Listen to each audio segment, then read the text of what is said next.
2012, though. That's always a red flag. This is really cool. Dad, I spoke to you about this earlier, about a star exploding in a nearby galaxy that could potentially lead to a two-sun sky here on Earth for a little while and turn our nights into day for a short period of time until the light dissipates from this exploding star. It's reported from January 24th, 2011 from Daily News. This is Daily News from unknowncountry.com. Whitley Strieber, his website, who puts out his broadcast Dreamland. He, obviously, if you know, and you're into ufology in this field, he wrote the book Communion and Transformation, and the movie came out in the 80s about his life. Yeah, I read that book. Yeah, scared the crap out of a lot of people. Great book. Yeah, it really is. It really is a good book. If you haven't read it, pick it up. He's got new copies of Transformation that were just re-released, so that's cool, and he's got a new book coming out called The Hybrids, because he also writes science fiction stuff, too. So this story from his unknowncountry.com is about that, and it's about a star called Betelgeuse. I'm just going to read you a quick synopsis so you know what's going down. Do your own research on it if you're into that sort of thing. I think it's super cool. I'm into sci-tech. I'm into exopolitical news, and you know what, that reminds me too. I'll mention something about the segments of the show that I haven't been doing after the story. Over the years, people have speculated that the sun has a twin. The red giant star Betelgeuse is predicted to explode to become a supernova shortly. If that happens, we will see two suns in the sky for a few weeks. In Australia, and on news.com, Claire Connolly quotes physicist Brad Carter as saying, quote, "This old star is running out of fuel in its center. This fuel keeps Betelgeuse shining and supported. When this fuel runs out, the star will literally collapse in upon itself and will do so very quickly," end quote. "When this happens, there will be a giant explosion tens of millions of times brighter than the sun, and we'll see what looks like a second sun in the sky. Night will become day for several weeks. This could happen tomorrow or in a million years. Or this could be what the Mayans predicted would happen in December 2012. What do you think? What do you think, Dad? That's a hard one. It's a game of chance, isn't it? A roll of dice. Who wins the lottery? I don't know. You're here to report the news. That's it. Yeah. Don't shoot the messenger. It would be really cool, though. It would be like... Well, That'd be awesome. Yeah, we were speaking earlier about Arthur C. Clarke in 2010, where Jupiter becomes a star. It just collapses in on itself, and then Earth now has two suns, right? Yeah. It would be really cool to see that. I really need a tan. That would help. Who knows? That's really cool. This here comes from allnewsweb.com. They do a lot of UFO reporting.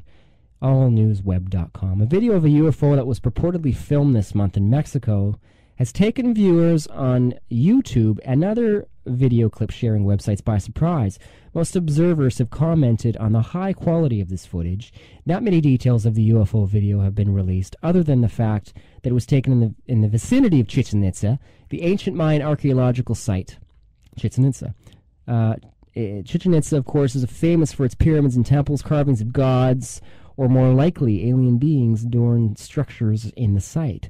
The appearance of such a clear and unexplainable UFO in the region is likely to be of interest to those following Mayan prophecies regarding the year 2012 and connected to Nibiru. UFOs are seen regularly above Mexico City, and the guy, the big man down there, everybody knows, is Jaime Maussan.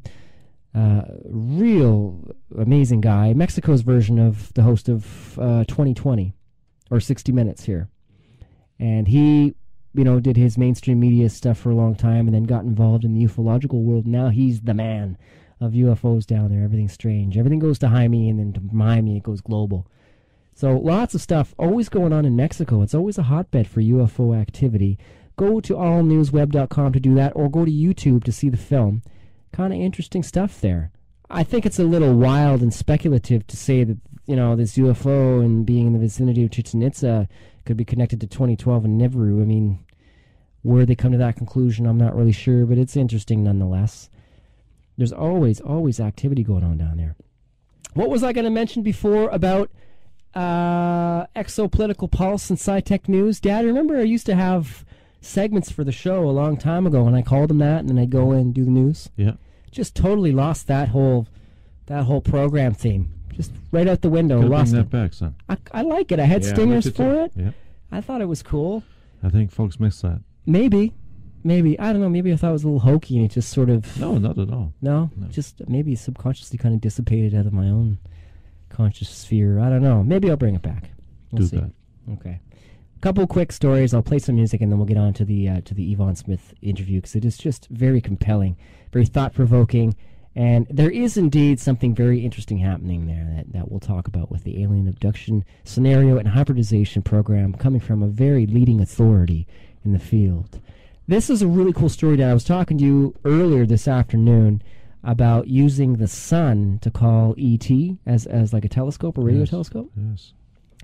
Communication satellites using the sun's gravity to focus radio waves is in the works right now. This is coming from McClellan again, another super news hero in the ufological world. From where do you guys think it's from?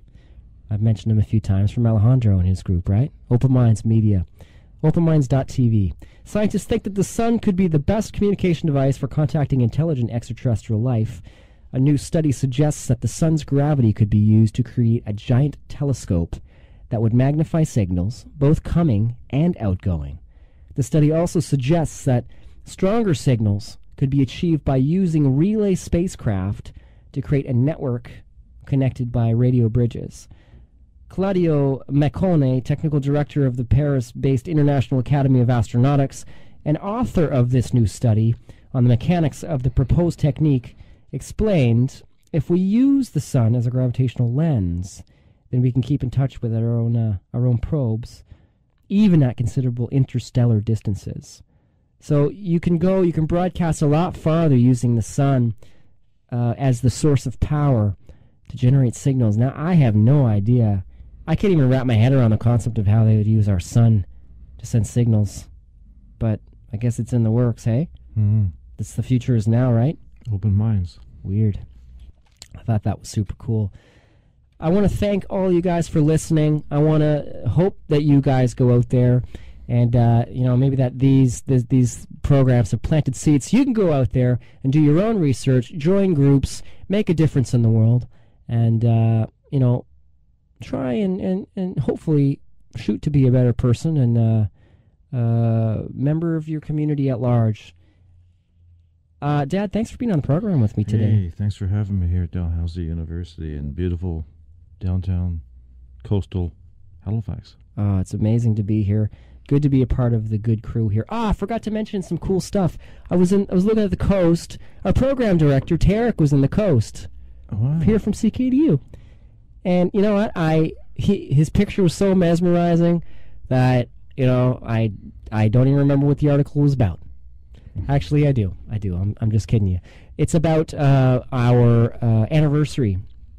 Our anniversary here at CKDU is coming up, and there's a bunch of old programmers coming back on the program, and some interesting content from the archives coming up that we're going to be rebroadcasting. So it's going to be a real cool event between February 1st and 7th, and check it out here on CKDU 88.1 FM.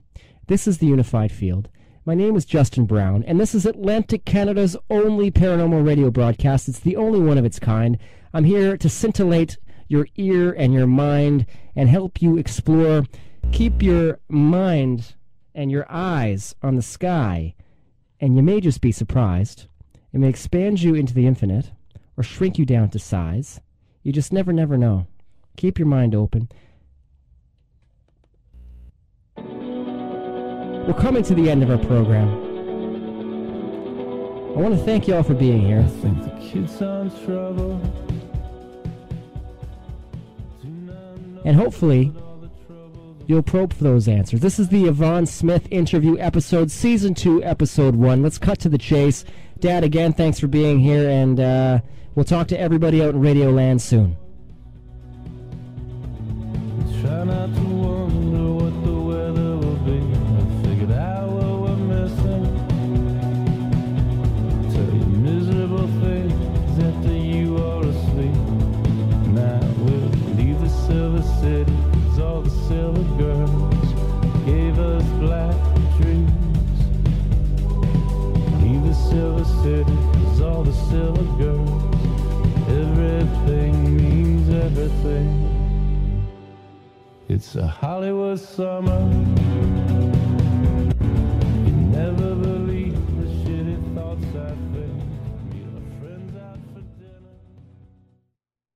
Today on the program, we have a very distinguished and honored guest with us here on Atlantic Canada's only paranormal radio broadcast. Her name is Yvonne Smith, and she began researching the UFO phenomenon in the late 80s.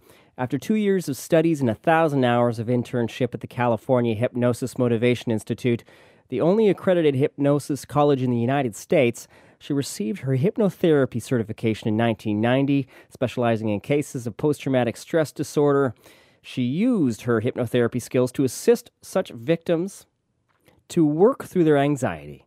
Many of their subjects are referred to her by physicians and psychiatrists who believe Smith's expertise can benefit their patients. In fact, many such patients are themselves doctors, university professors, engineers, lawyers, and other professionals. Not only that, she's toured the ufological circuit, and speaking about her work in the abduction scenario, she was mentored by Budd Hopkins, the renowned hypnotherapist who dealt with abduction cases for decades, and she's also written a book called Chosen. She's made her schedule free specifically for us here on the Unified Field, and we are honored and distinguished to have her here on the program. Yvonne Smith, thanks for being with us. Thank you for having me. Well, it's a real pleasure to have you. I know it's important for people here in Atlantic Canada to understand what you're doing and how you're affecting positive change in the world of a very stressful area, and an area that has a lot of shadows cast over it, the abduction phenomenon. Yes. Maybe we'll talk a little bit about John Mack and the ramifications therein. But Yvonne, I understand that you got into this whole field because you went to a conference or lecture with your mother who wanted to go see Budd Hopkins speak. Yes, it was several years ago. And I believe it was back in the late 80s. And in fact, I'll dedicate this interview to my mother, who passed away just a week ago. I'm so sorry. And thank you. So my upcoming book will also be dedicated to my mother. But yes, it was. When I think back during that time when she knew who Budd Hopkins was. She was always both my parents were very open-minded. I was very fortunate in that way. And this was in Pasadena, California, where he was lecturing. I believe it was at the time was called a Whole Life Expo. And we did go, and I had the opportunity to meet him, and I sat in his lecture and became very fascinated with what he was presenting with the cases, abduction cases, and how he used hypnosis to retrieve some of those hidden memories. So I think that's pretty much what may have started my my road, to my work. So did you speak to Hopkins after the lecture, and is that where it kind of snowballed? I met him before. I introduced myself and my mother, and then spoke to him, I believe, a little bit after. But because, as a speaker, when you finish a lecture, and especially if you have books to sell, there are people that are lining up, waiting to see you and have a book signed. So it was mainly, I spoke with him before, just letting them know that we were there specifically to see him. But it was afterward where I started reading his books. At the time was Missing Time and Intruders, and that's what it intrigued me. And I picked up the book, which I had no idea, and I believe this was before I even went to the lecture with Budd, was the Communion by Whitley Strieber. And I was at a bookstore with my son. I saw the cover of Communion and didn't know, I thought that this really looks different. I didn't know what that cover meant. I picked it up and I read the side jacket on the cover and bought it and read that. So